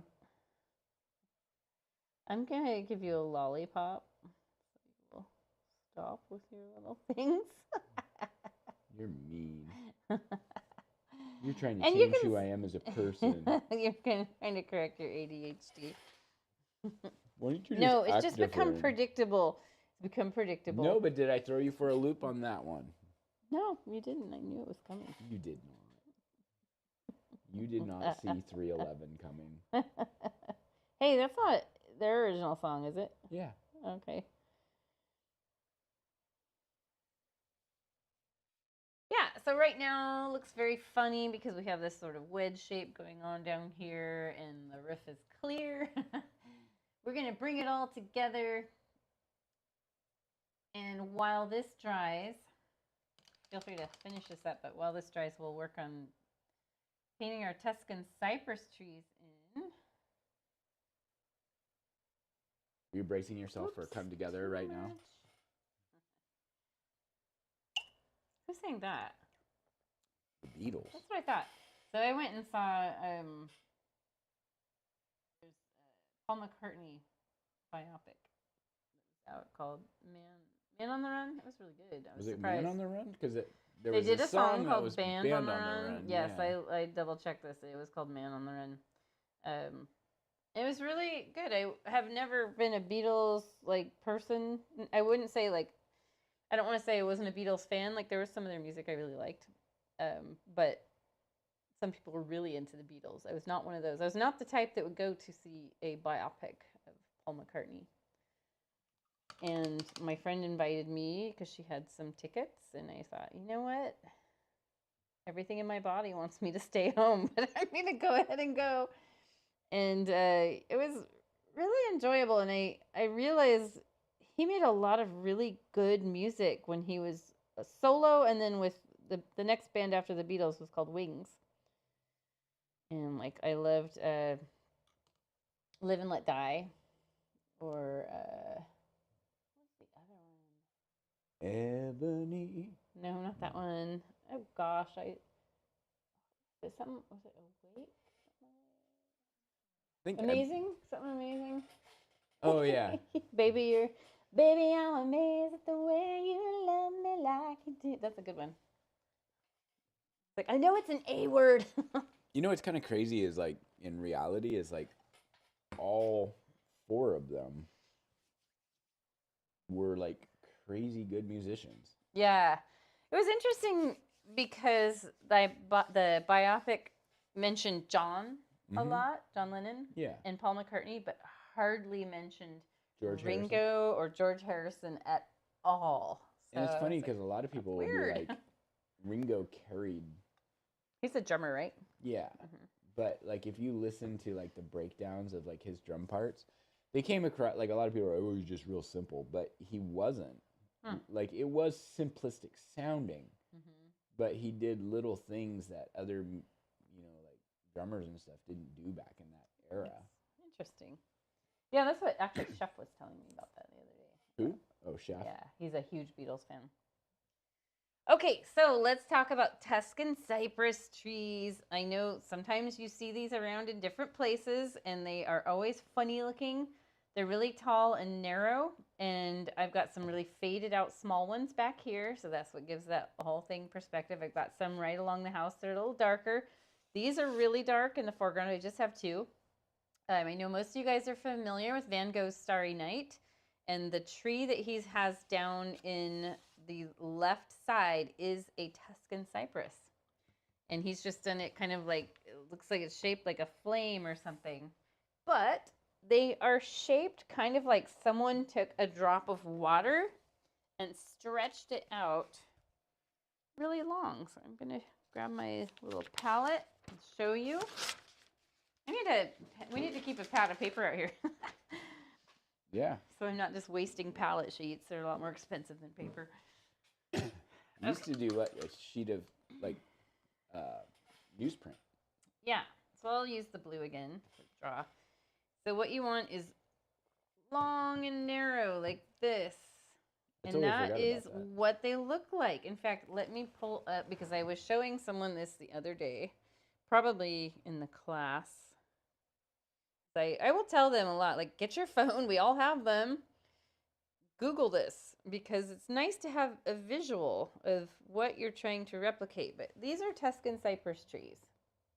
So you see how tall they're shaped like this. They're a little wider at the bottom. And like this is maybe more extreme. And let's zoom in a little bit. They remind me of, is it arborvitae? Kind of, yeah. Yeah, I don't know what their texture is. Just trying to look at it. Looks like the texture is kind of similar to arborvitae. I think they're very similar, just a lot bigger. And so basically, yes, I'm showing you the basic simple shape is the tall teardrop, kind of just wider at the bottom, narrower at the top. But you can do it by little brush strokes that kind of flick upward using the thin edge of your brush. And they end up really narrow at the top. So this looks basically upgraded version of this. And that's what we're going to do. So let's pick up our tiniest brush, because we're going to do some itty bitty ones back there, way in the back. Those are the easiest ones to start with, because they are slightly transparent, faded out, and far away. Oh, you know what? I don't have a little brush. I think there's some in this box right here. Yeah, for some reason I ended up with 2 of the number 4s. Oh no!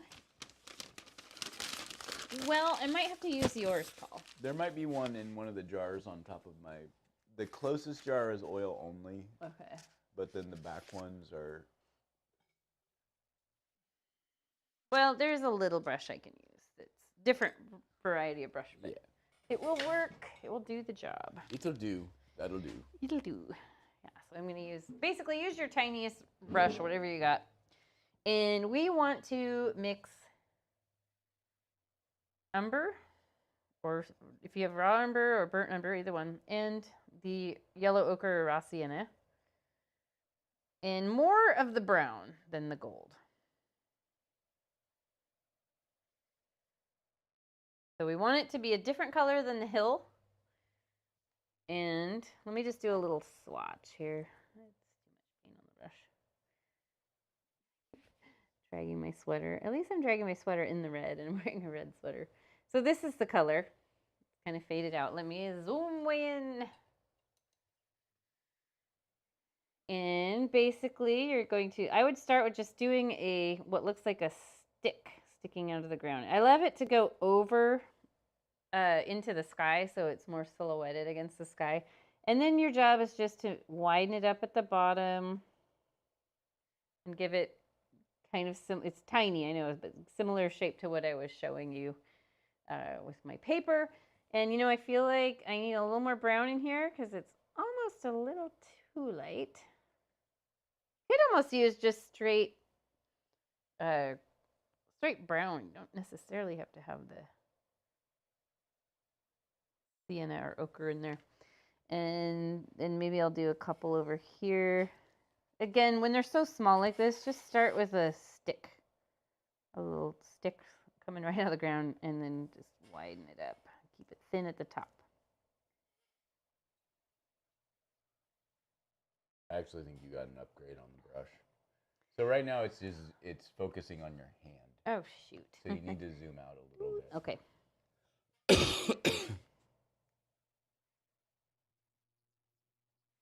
Yeah, so they can be really tall and skinny like this one. Maybe some of these smaller ones you could have be a little wider and fatter. And maybe I'll put a couple right here in the poppy field. Again, start with a little stick. A lot of little brush dabs. You decide how many you want in this color.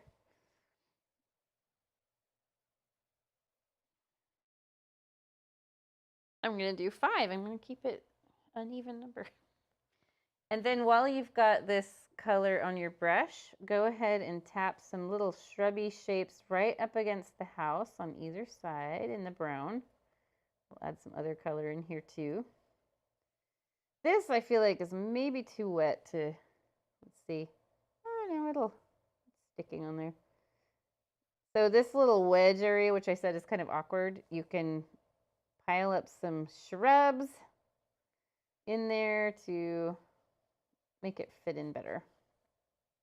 And you can mix a little black with your brown color. You can see I did that right here. Maybe that's too much black. We'll see. I'll be the guinea pig.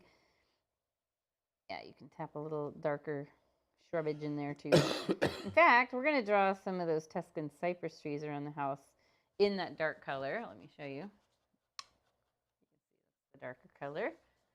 Exact same technique as we used back here. And maybe I'll have one over here. You start with the straight trunk, or I kept calling it a stick. Maybe I'll put 1 or 2 over here. Try to make them different heights. At least a couple of them different heights so that everything's not perfectly symmetrical. And I'm going to turn that into more of a tree look by dabbing little dots. Same with these guys. Just keep it real narrow at the top. They don't have to be perfect. We're viewing this from a distance, and we've had wine. We've been sampling the vineyard. Or maybe the opium from the poppies. And if you need a second coat on your villa, feel free to do that. Like, I can kind of see my the horizon line through it. I'm not going to worry about it because if I were to paint a second coat on, we'd have to sit and wait for it to dry, and you'd have to hear us yap like crazy. I could. I mean, I could. Ooh. I could change it up, and we have some other stuff to do. So That was a blatant attack. it was a blatant attack on both of us. No, I'm the only one that you ever say yaps. We both can yap. All right. But I got this voice tonight where I can be like, "How you doing? Yap, yap, yap. How you doing?" We don't have a whole lot left with this painting. And we've got 2 big trees in front. I remember when I did this one in class. I'm kind of embarrassed about it. It was only a couple days ago. Because I was standing off to the side, because when you teach a live class, you've got your standing easel, and you just have to stand off to the left or right of it, depending if you're left or right-handed. And I painted this, and then I went and stood in front to look at it, and this is the original top. It was so badly leaning that I just was like, okay, well, I'm going to try to adjust this. And yeah, it didn't look so great in the end. But it's probably, maybe you noticed it when I first showed you the painting. Maybe you didn't. But basically, this is kind of the ideal. It can be slightly wobbly. This one was really leaning a lot. Color-wise, we want to take our dark brown we were just working with. So that's down here. And I'm going to use my number 8 brush. You could use your number 8 or your number 4. Or whatever you got, if you got a round brush. And I'm going to mix a little more black with this. It's almost completely black. So it's just brown and black is what you need mixed together. You don't have to worry about any of the Sienna, yellow ochre, raw sienna in there. You just want brown and black mixed together, so it's almost black. It's just a little bit softer than just straight black. And I feel like this one right here is a good one to start with because the one that goes here is a little more distressing. What I find the best thing to do, use the thin edge of your brush, just parallel the side of your canvas. You've got a nice straight edge here to think about as you're painting. And I'm going to skip over from the corner down here, maybe an inch, and just go as straight as I can using that parallel edge as a guide. How tall am I going to go? Maybe right there. And I feel like I need a little more black mixed in. You're going to go as tall as a Tuscan Bigfoot. And then remember I was showing you on that palette piece of paper, I'm just sort of flicking upward on one side. It's almost like you're painting a feather. You can flick or you can dab. You could do your tree like this where you're dabbing. But I kind of like just doing the little flick thing. And how tall you want to go is up to you. For some reason tonight I'm wanting to go up there. And which means I probably need to widen this a little bit more at the bottom. It needs to be able to support that height. Up at the top, I'm pretty much just doing little dabs. Like here I was sort of flicking. Up here I'm going to, such a narrow area, I'll do little dabs. Google is your friend. Have a look at Tuscan cypress trees. Yeah, I like that. It's leaning a little bit, but I mean, maybe it was sampling the wine too. Trees lean. I'm sorry. Trees lean. And then I've got the one right here. You decide, does it go here? Does it go here? I want to put it right here because I don't want it to overlap. Like if I put it right here, it's going to overlap that tree. So I'll just go right here. And I want it to be a different height.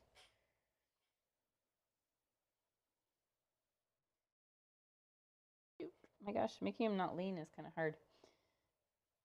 So even me, who's painted all these years and designed paintings, I have a hard time making things not lean. So don't be too hard on yourself. I've got like 30 years of painting experience. And I still make leaning trees.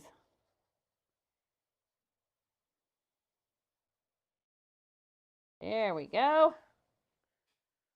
I like that. I'm going to ground it down here. Trees are done. Yeah. Woo. And now we got to put a roof on our house, our villa.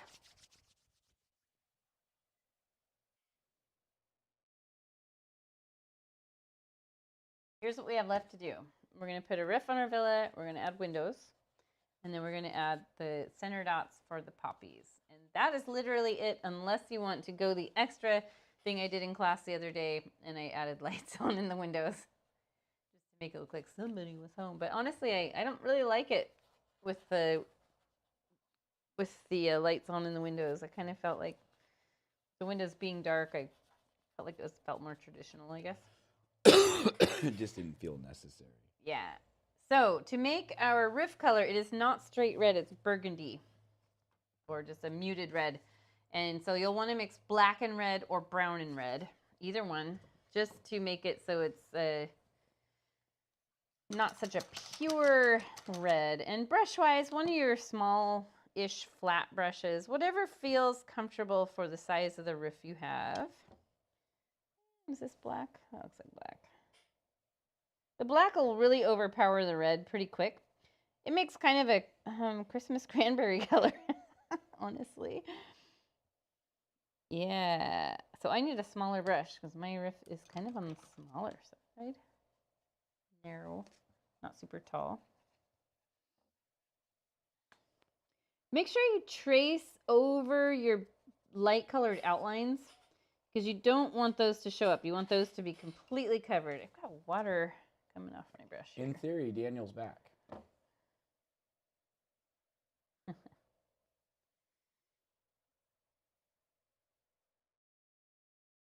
So, there we go.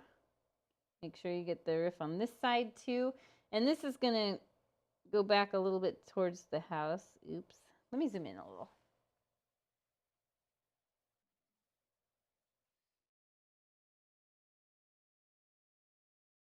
If it's crooked, well, the people who built the house were drinking from the vineyard too. Everybody's having fun in Tuscany. It's the place of very little worrying about anything. Sure. Did I send you that TikTok the other day about it was a financial guy, and he said retiring in Italy is the way to go because the rent is apparently lower than you'd pay here. And he had all these reasons why, and I'm like, I am sold. Here we go. Doesn't surprise me. He was listing out the expenses.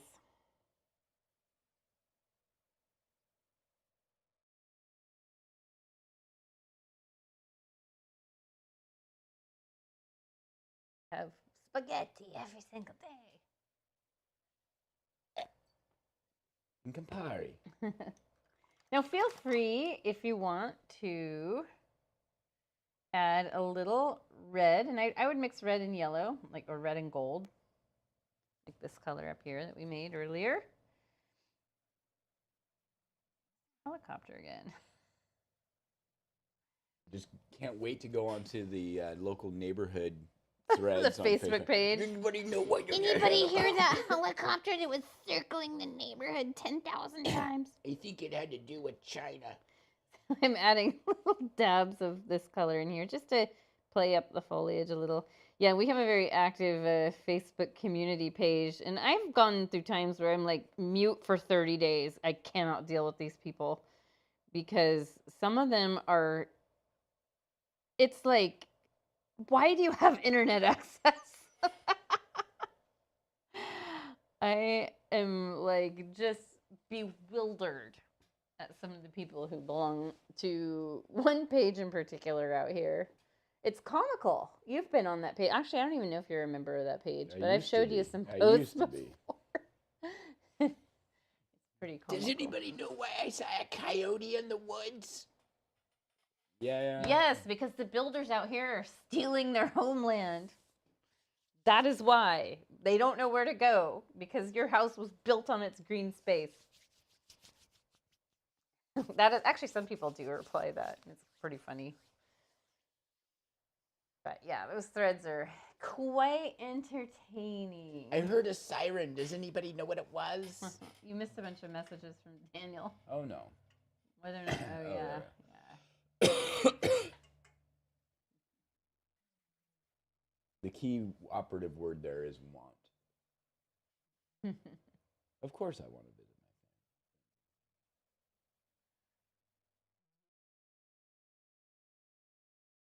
my But whether or not you should feed squirrels and crows. Okay. Well, we have a squirrel that I see when I get home from work. It like scrambles up our Tuscan cypress. Actually, we have a really tall, skinny hemlock tree right next to our front door that we planted years ago. It was tiny, and now it's like taller than the house, and it looks like something Dr. Seuss created. And it scurries up that tree, but it sits there on our front deck railing. We have a little front porch. It chirped railing. at me today. And it eats peanuts. I don't know where it gets those peanuts, but it hoards them us. and brings them over and eats them on our front porch and leaves all the peanut shells. And I'm like, are these gifts or is this guy just being a little a-hole? He chirped at me when I walked out the door today. He's like, get out of my house. He like ran up the tree, turns around, and he goes, oh. It's a gray squirrel. All right, let's talk windows. Depending on what brush size you use, you can have a lot of windows or a few. I have 8 on this one side and 4 on the other. It's a big villa. Go ahead and Google Tuscan villa. You'll see their windows are square and kind of high up off the ground, if I remember right. It's been a while since I've looked. Let's go ahead. I've got a second. I can Google Tuscan villa. My future home. Oh, some of them have fancy rounded windows. Okay. I'm looking for the traditional one, not these. That is traditional. No, I've seen others. These ones are fancy with like arched windows. And I mean, you can make yours that way, but this is like showing me Tuscan villas that are like not located in Tuscany. These are Tuscan villas that are located. Here we go. This is a kind of a traditional looking Tuscan villa. So you can see the windows are kind of rectangle or square, and there's not huge windows. Like this side, it's like, why are there no windows right in the middle? I don't know. Over here, we've got a couple arched areas. Totally, you're welcome to do. I had some people in the class put an arched doorway here. And I use just plain old black. You can use black mixed with brown if you like. And I take my brush, I'm using my number 4, and I just set it down and drag it. Maybe I'll make these ones a little longer just because. Because I can. This one's going to look like a big monastery. I've got so much room. It's huge. Every time I paint this painting, the villa gets bigger and bigger. It's a monastery. And some of these are going to be tucked under the foliage, I guess. I just try to line them up with the one above it. Oh. And okay, I'll do a little upper tiny window up here. And just to make everybody happy, I'm going to find my pointy brush. I'm going to make an arch doorway right in the middle.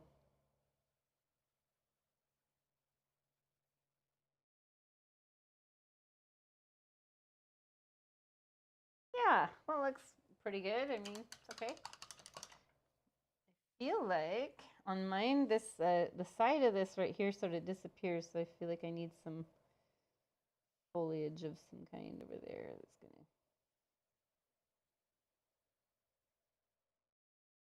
Here we go.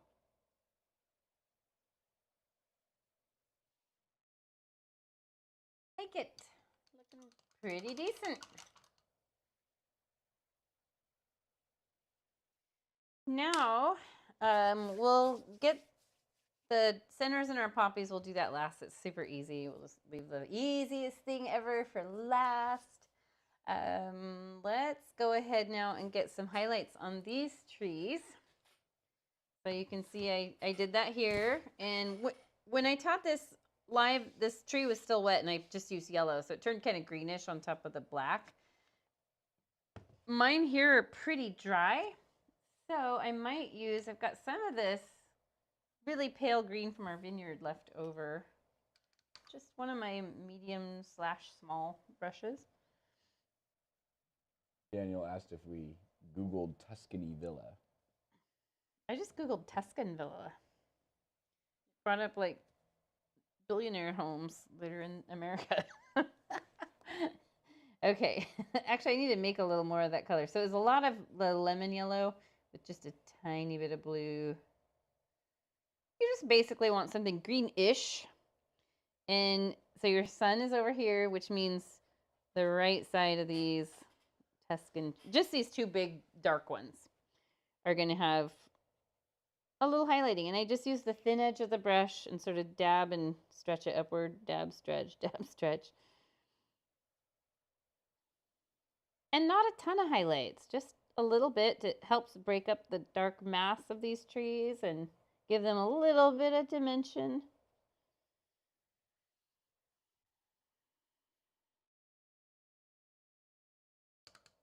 And finally, we have come to the last step before signing. I'm just taking a peek at my original, make sure I didn't miss anything. The little black centers in the poppies. And those are done with the handle of the brush and black. You can do every single blobby shape that looks like, I told you earlier, they're like amoebas, shaped kind of like amoebas. You use, again, the handle of one of your small brushes. This one's probably about perfect. Stamp it in your black paint or dark brown and go through and give these guys a center. You don't have to do every single one. That was weird. That's what she said. You're weird. That's what What she medication are you on tonight? Mucinex? Mucinex.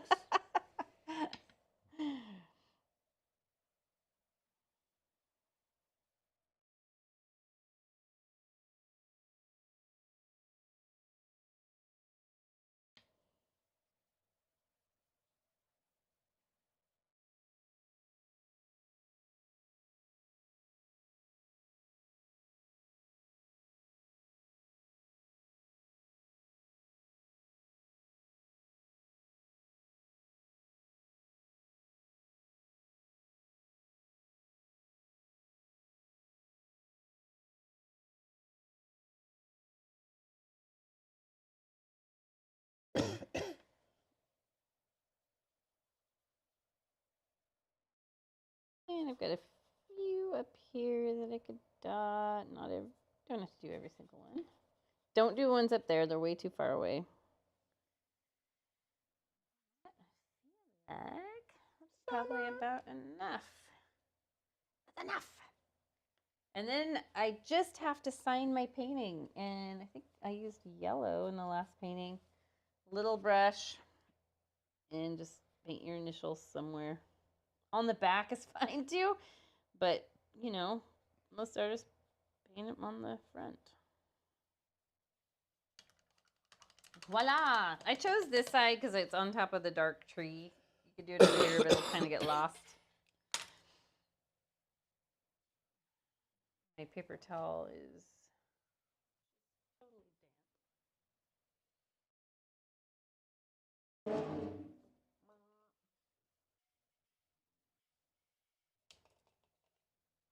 Let's see it with the original. Okay, here it is with the OG. Well, the one I taught the other night. It's not the original. I actually like this new one a lot better, partly because that one had the wonky tree, and I don't really like the lights in the windows because I feel like, I don't know, it's not necessary. It kind of leaves, the windows kind of disappear a little bit. But yeah, pretty okay. Are you ready to show yours? I'm as ready as I'm going to get. He's been doing all this extra painting. I haven't, though. Yes, you have. I'm just painting. Yes. Okay.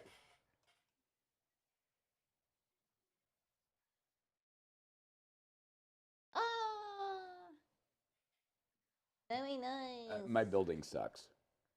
Fine. Tiny bit wonky, but you know. It's really a lot. People were sampling the wine. It's not a little bit wonky. It's a lot wonky. Your cypress trees look more like Van Gogh's Starry Night tree. I like the blue highlights. That was a good, solid idea. And that's what you guys could do too. Like we did our highlights on this side. You could do a blue, like this color blue, which is phthalo blue or a dark blue mixed with a little white. Not a lot of white, just a little. You want it to be pretty dark. That's a Monet trick.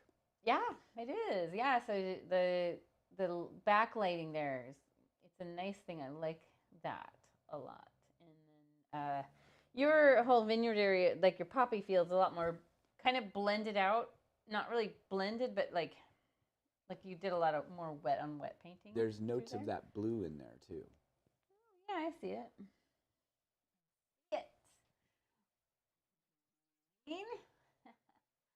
Those look nice. You might be seeing. I feel like poop eyes. Yes, Paul is seeing through. I feel like poop eyes. I always feel like buildings like that are always a challenge for me, which is funny because I studied architecture in school, but for some reason I struggle with getting the perspective. You're right. more of a like minus the building, like that's your style totally. Like you like to do impressionism and not a lot of linear stuff. Yeah. So yeah, for sure. I think it turned out fine. Thank you. Should we bring it on back? High school or college or what? Sorry. Trying to remember what we were talking about a few seconds ago. Oh, Explain. Architecture was. Yeah, college. Both high school and college. Yeah. We took an architecture class together at PCC. Did we? Yeah, and then we were like, nope, not for us. Yeah. Yeah, I did residential home design at PCC. Yeah. And I actually had like a bunch of credits from high school that transferred.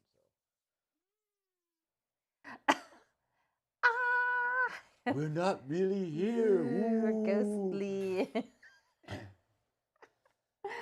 Yeah. Well, we will be back here on Saturday doing one of Paul's paintings, which he needs to show us which one, and we'll get it posted. Yeah. Nothing like leaving it to the very last minute possible. It's been a crazy month. Yeah, Combination but you know, we both tend to work really good with like last minute fire under us. I've always worked better that way, and I don't even have ADHD, but I have.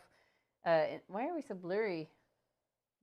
I don't know. But in the past I have definitely. It's because I have the beauty filter on. It is really blurry.